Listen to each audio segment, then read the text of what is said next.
Hey guys, here's your stuff for Thursday the 9th.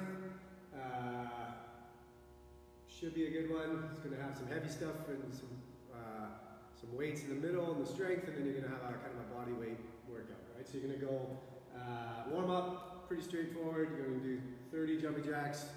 Still make sure that you're getting all the way up, right? And you're actually kind of warming up the shoulders, and it's not this, right? I know that there's no one there to kind of remind you of this stuff at home, so just make sure you're doing things the way you would do in the gym if I was watching. So lateral dumbbell plate jumps, so you're going to be doing whatever you got. You're going to jump over, so you can put the dumbbell here. 1, 2, 3, right? You could put a bar down, like you could have it as, like, if you have a bar already set up with plates, you could have it, you know, raised up and jump over the bar. You could have your plate would be a little longer, but you don't have to jump so high. Something that you're able to kind of rebound and do some jumps, right? And then you're going to do static inchworms. Again, those are a hamstring warm up and a little bit of chest warm up when we add in the push up. But you're going to straighten the legs, reach down as far as you can, get to the floor, keep the legs straight. Then I'm going to do a push up when I get out to a plank, and then I'm going to go back, straight legs, heels on the ground, and stand up. All right, so there's one. Each one's got a push up, but the idea is that you're trying to warm up the hamstrings and stretch that out, and not just kind of bending and doing this, and then doing a push up, and then bending, right? And you didn't really get the point of, usually you see these on deadlift day, when it's hamstrings need to be loose and warm, okay? So we got to set you guys up differently for different pieces of equipment for the strength. So you got, everyone's going to be doing 10 sets every 90 seconds. If you have a bar, you're going to be doing 10 deadlifts, 7 hang power cleans, and 5 shoulder overhead. So it's a lot of lifting. That's why you need a minute and a half. You might be able to add a little bit of weight along the way, but most likely it's going to be tough to keep going 10 times of that many reps. So just kind of try to pick a weight, most likely that you can stick to. It's kind of like cardio lifting. Get lots of practice reps in there. So for the deadlifts, if you've got a bar, even though they're light, they're probably going to be light because you're going to be able to do all that with the same weight. I just want to make sure that the bar is staying close, bars over my laces, button shoulders rise together to the knee.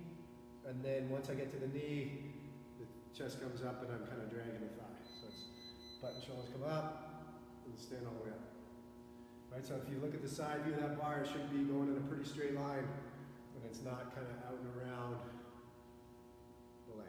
Okay? So that'll keep the bar close. And then we're going to do hang power cleans. So you're going to be going from the high hang or from the knee, depending on the weight for you, to the shoulder. So most likely it's going to be from the knee. So I'm going to stand tall because I've just finished that last deadlift. I'm going to tip over to the knee, that same position of the deadlift that you were in at the knee. Then you're going to raise the chest up, keeping a little bit of knee bend to the pockets. And we're going to jump and shrug. And then shoot those elbows through, land in a low quarter squat. All right, reset your feet. Bar's close on the way down. Tip over to the knee. Right? Okay, so if you're doing high hang ones, if it's light enough that you want to go just from here, that's okay. Right, so it's a little more arm pull, you get a little less momentum from the hinge of the hip. But kind of do which one you think you can do. You might start with one and then all of a sudden, like for me, those die really quick. So if I was doing high hang ones, I might have to, after a while, start to hinge a bit more just to get some more momentum to get it up to the shoulder. And then I gotta do 5 shoulder overhead. So I can get the bar on the shoulders after that last one. I wanna get the elbows just in front. Right, not that super loose grip, but gripping the bar, but elbows is in front. And then it's any way to get the bar overhead. Most likely it's going to be a push jerk. So you're going to jump it up, right?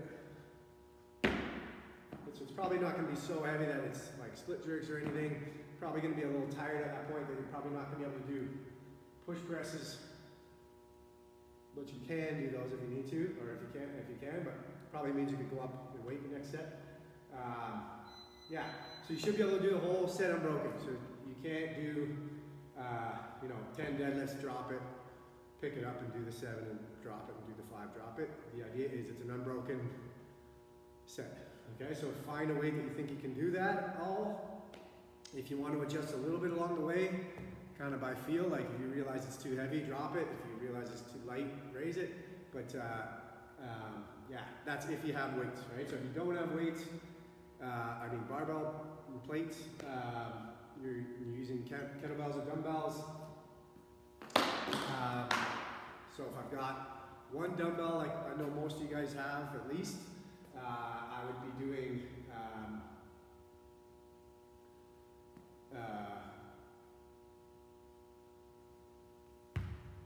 one arm deadlifts for 10 on one arm. I would do these between my legs. You could do them like that as well, as long as you're keeping things straight. Sometimes with the weight on one side, it's a little awkward, so whichever is more comfortable for you. For me, I would prefer this one, right? So I'm gonna do 10 on one side, switch it over, 10 on the other side. Then I'm gonna go hang power clean, so I'm gonna go from the hang to the shoulder, right? So it's basically a curl with some momentum, right? So I'm gonna hinge over, and then I'm gonna get shrugged back, and then get the dumbbell to point straight ahead, back of the dumbbells resting on the shoulder. So it's hinge over to the shoulder. Okay, so I'm gonna do 7 on one arm, 7 on the other arm, right? And then I'm gonna do 5 overhead. So I'm gonna do 1, 2, or I might do push jerks, right? And then I'm gonna switch arms and do 5 on the other arm, right? So either way, I'm gonna get 10 reps on each arm. If you have 2 dumbbells, we'll have 2 of the same weight here. So if you're gonna do 2, I'm gonna go, you know, I would do my 10, probably, then I would have to go narrow stance, 10 deadlifts with a narrow stance, really narrow so that your knees you don't kind of knock your feet. Because if I do wide, I have to do that. So I'm gonna bring them in, push them out like that. Then I'm gonna do my hang cleans, right? And use momentum. Again, I can hinge over or not. More hinge means a bit more momentum. And then I'm going shoulder overhead. 1, 2, I can push jerk, right? Push press, either one, right? So either way, if you have 2 of the same weight, you could do both at the same time.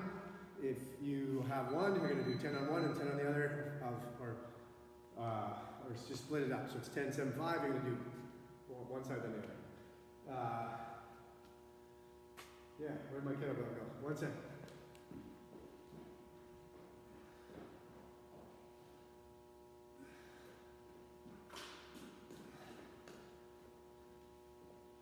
We're one taking this thing, you guys. All right, so if it's dumbbell, so you can do a kettlebell deadlift with one hand, right? And then it's gonna be, I wanna make sure I have that little bit of that offset grip towards the thumb side. I'm gonna do a hang to the shoulder, hang to the shoulder, and I always wanna get that knuckle under my chin, elbow out position, right? And then 1, 2, 3, right? So I would do same thing. I would with this too. You could also do 10, 7, 5 on one arm, 10, 7, 5 on the other arm, or you could do 10 on one arm for the deadlifts and then 10 on the other arm. Doesn't matter how you break that up, as long as you can consistently do it. There should be no breaking in the middle of the set. There shouldn't be do half of it, put it down to switch arms and just take a huge break, and then use up the whole minute and a half. The idea is to work for about 45 seconds straight and then break, right, and rest. Okay, and then the WOD, 10 rounds of double unders and running. So it's very simple. That's a lot of rounds. 30 doubles is not a lot of doubles for normal. So some of you guys might want to struggle through, or we might have to time cap this, depending on your time. But I would personally just do less doubles double unders per round. Instead of time capping, I would say do 10 doubles, struggle through, go for your run, come back, do 10 doubles, go for your run, right? If you needed to scale down the double number. If you're doing singles, it's 60 singles. You already have your 200 meter mark and your 100 meter mark, so this time you're running to your 100 and coming back to where you started. So yeah, so keep those things marked so that we can keep using those numbers, and it's not every day that you gotta go and measure stuff. Yeah, so if you're going with doubles and you need to switch to singles, that's okay, but I think the best thing to do through this quarantine would be get some not so great double under scores. You know, maybe not the best heart rate workouts on double under days, and come back to the gym with double unders, right? I think in the big picture of things, that would be better. You'd be fitter in the end from it, okay? Some days I know you want to kind of get a good cardio burn with a double under workout, but I feel like on this one, if you struggle a little bit and then run a little harder on the run, you're still going to get the cardio and you're going to get the practice, okay? Good luck, guys. Keep it going.